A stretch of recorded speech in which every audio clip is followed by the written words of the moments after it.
mind of its own. And we're back on. Okay, just again recapping, talking about Van Ginkel and about the injury to himself over the week on the Capital One Cup game when his knee gave way against Swindon Town. Horror injury, really didn't look too good, and basically wish him all the best. He's going to be out for the rest of the season, so that's really not good news there. Also, hearing about we're looking to buy a player called Malanga. I'm sure the printing department at Chelsea FC are really rubbing their hands together, really, in terms of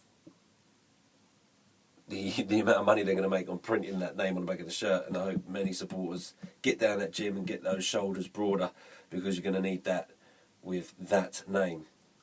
Just call him M&M. Be easier, wouldn't it, really?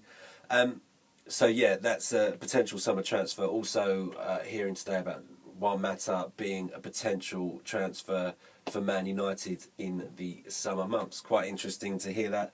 Honestly, don't know if it's paper talk or whether the whole Jose Mata disagreement is going to rumble on. Love him as a player, and this is quite a controversial one I'm going to say, but if he was to go, it wouldn't be the end of Chelsea's midfield. We have so many players in that position, even though losing Van Ginkel is quite a blow. But we've still got enough players in that position who are established first-team players that could play in that position and do well. So I think with Juan Mata, we will just have to wait and see. I want him to stay, I want him to do well, but we will have to wait and see.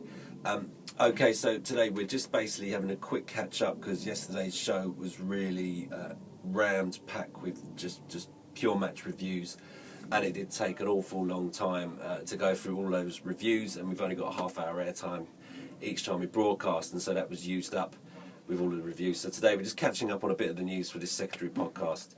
Anytime I can get something like this out, we will. We're also broadcasting live on Twitter and YouTube, and we're out there on the Speaker app and also SoundCloud.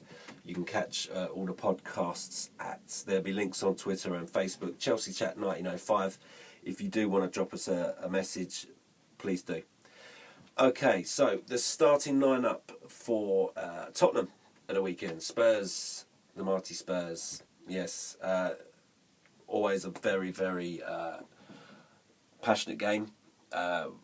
Absolutely hate Spurs, as many Chelsea fans do, but I'm quite confident that we're going to get a result. The reason being is because they're going to come out and attack us, whereas other teams so far, with the maybe exception of Basel, haven't really done that. So I think we do have a chance at Spurs, to be honest. I think they're going to come out, attack us, try and play, attacking football against us, and I think that will open up spaces for our midfield and attack. So we will just basically, if I was going to bet and put a score, I'd say 2-1. 2-1 draw, 1-2 Chelsea.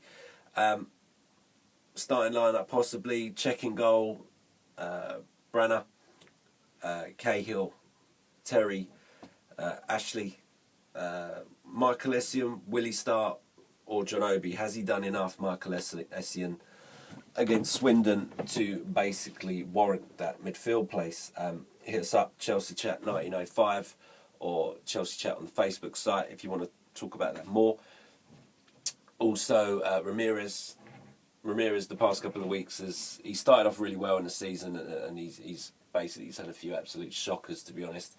Really bad distribution of the ball. I think it's really been frustrating to watch him at times. But hopefully, if he does start over the weekend, he will give us that little bit of support in midfield, and hopefully not make the mistakes that he has done in the past few games.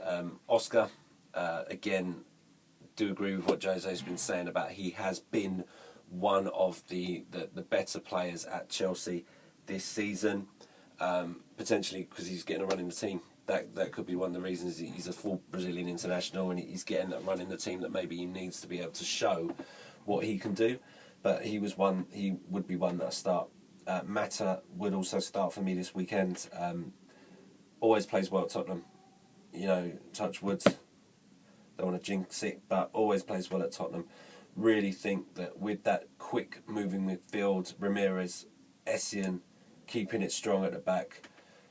Oscar, Mata, the other midfielder, Hazard, got to start.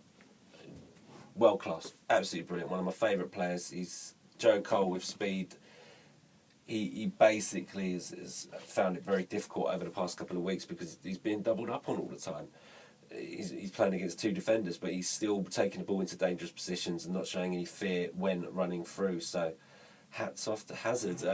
Up front, I think we've got to start with Torres. We have to start with Torres. I think so far, apart from as we had the podcast discussion before regarding Lukaku, Torres at the moment I think is our best option. And against Swindon, albeit it was Swindon, he did start to show some of his better form, and he did start to look like the Torres of old. Whereas I know other games, Everton especially, I did actually slate him. He didn't do that well, but hopefully, I want to give the guy a chance. And come on, Fernando, just come on, son. We can do this. We can do this. Also, got to mention, just completely switching off the subject, is on the FIFA iPhone and iPad app, Origin, CFC Keith 1977, if anyone wants a game. So send that through to me there. So that's my... Sorry, just had to throw that one in there, just completely forgot about that. With the starting lineup with Chelsea, that's what I think. Cech, Brenner, Cahill, Terry, Cole, Essien, Ramirez, Oscar, Mata, Hazard, Torres. Anyone got any views? Facebook, Chelsea Chat, or Twitter at Chelsea Chat 1905. Gonna play a little song now, Harry J and the All Stars. For those of you watching on YouTube, this is where we're going to sign off. On the speaker app, we're going to go play one more song and then say our goodbyes from Chelsea Chat.